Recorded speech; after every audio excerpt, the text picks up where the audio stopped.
आइए दोस्तों देखते हैं आज इंग्लिश ग्रामर का बहुत ही शानदार और बहुत ही इम्पोर्टेंट टॉपिक फ्रेज, यानी फ्रेज को समझना बहुत ही जरूरी है।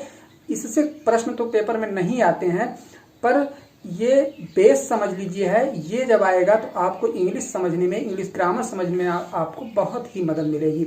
तो फ्रेज को आज हम समझ लेते हैं, फ्रेज किसको कहते हैं। फ्रेज की टाइप भी हैं, उनको हम नेक्स्ट वीडियो में आप लोगों को बताएंगे, पर आज हम समझेंगे फ्रेज क्या होता है।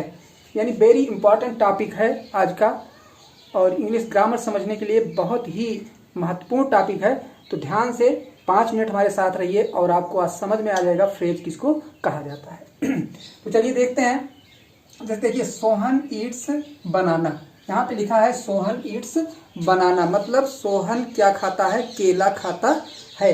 ये एक सेंटेंस है, ये क्या है आपका, एक सेंटेंस है, इसमें कोई फ्रेज नहीं है। फ्रेज जो होता है, देखिए हमने यहाँ पे राइट किया है, a group of words which has no combination of subject and verb and which gives no complete sentence is called phrase.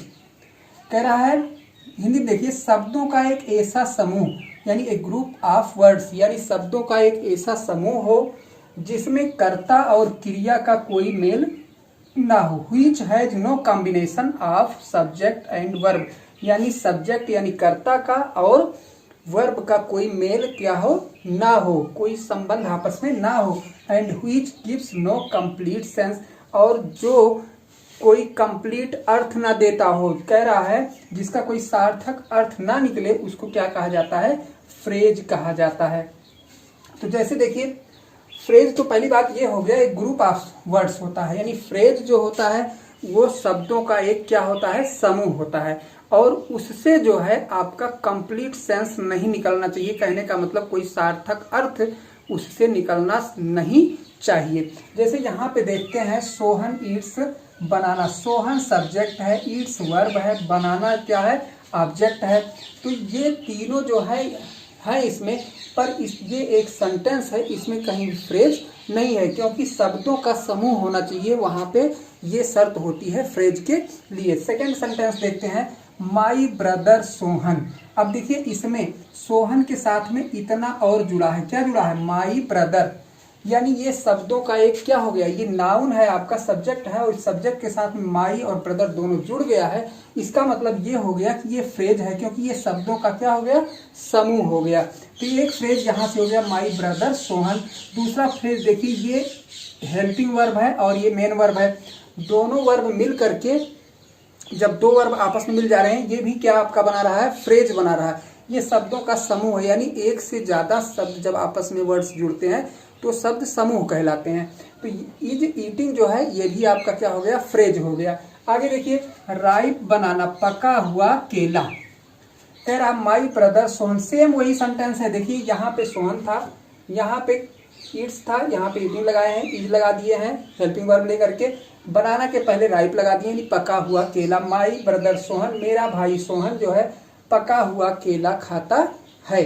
अब देखिए यहाँ पे ये आपका फ्रेज हो गया, यानी जब दो यहाँ पे देखिए सिंगल सिंगल है, बनाना ईट्स सोहन, सब क्या है, सिंगल वर्ड है, यहाँ पे अलग अलग अर्थ अपना अपना दे रहे हैं, और यहाँ पे अलग अलग इनका अर्थ है, पर यहाँ पे जो मिल रहा है हमको, देखिए ये इतना आपका फ्रेज हो गया, अलग का फ्रेज बना, ये इतना आपका अलग का फ्रेज बन गया, ये इतना आपका अलग का फ्रेज हो गया, क्योंकि ये शब्दों के समूह से बन रहे हैं। यानी ये आपका सब्जेक्ट जो सोहन है, ये आपका सोहन जो है, यानी जो सब्जेक्ट है माई ब्रदर सोहन, ये यहाँ से लेकर यहाँ तक आपका सब्जेक्ट है, यहाँ से लेकर ये दोनों क्या है, वर्ब हैं, और ये जो है बनाना जो ऑब्जेक्ट है आपका, वो भी क्या है, राइट बनाना जो लिखा गया है, ये आपका दो वर्डों से मिलकर के बना हुआ है।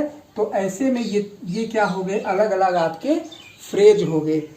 और यहाँ पे देखिए सिंगल है, यानी सोहन ईट्स बनाना सब सिंगल सिंगल वर्ड है, इसलिए ये क्या है आपका सेंटेंस ये बना रहे हैं, ये आपका इसमें कोई भी फ्रेज नहीं है। एक चीज और हमको देखना है कि जो फ्रेज होता है, यानी जिसमें फ्रेज होता है उसका अपना जो है अलग अलग कोई सेंस नहीं होता है। अगर हम इसको पढ़ें, right banana, my brother Sohan, यानी माई ब्रदर सोहन अगर कहते हैं तो मेरा भाई सोहन, इस टाइप से अर्थ। इसके आगे पीछे कुछ अगर हम नहीं बोलते हैं तो हमारा ये कंप्लीट सेंस नहीं हो रहा, कोई कंप्लीट अर्थ नहीं दे रहा है। इसका मतलब ये फ्रेज हुआ। इज ईटिंग, खा रहा है, इसको अलग अगर कोई हम कहीं भी बोले, अगर ये बात कहें खा रहा है, तो अगर इसके आगे पीछे कुछ नहीं बोला जाता है तो ये कंप्लीट नहीं हो रहा है, हमारा सेंटेंस नहीं बन रहा है, अतः ये क्या है, फ्रेज बन रहा है आपका। राइप बनाना, पका हुआ केला, ऐसे अगर यानी पका केला कहें तो क्या हो जाएगा, इसका भी कोई सेंटेंस का या इस फ्रेज का कोई भी कंप्लीट सेंस, कंप्लीट अर्थ नहीं निकल रहा है, तो ये क्या बोला जाएगा, आपका फ्रेज। तो उम्मीद करते हैं फ्रेज जो है आपको समझ में अच्छी तरीके से आ गई होगी। अब हम नेक्स्ट वीडियो में आपको फ्रेज के पार्ट्स बताएंगे, कितने टाइप के होते हैं, 5 और 5 यानी 10 टाइप के फ्रेज होते हैं। एक एडवांस का होता है, एक नॉर्मल होता है। तो दोनों टाइप के जो फ्रेज हैं इनकी वीडियो हम नेक्स्ट भाग में लेकर के आएंगे। तो आज जो है आप लोग इतने का अध्ययन करिए, नेक्स्ट वीडियो में हम आप लोगों को मिलते हैं फ्रेज के पार्ट्स लेकर के। तब तक के लिए धन्यवाद।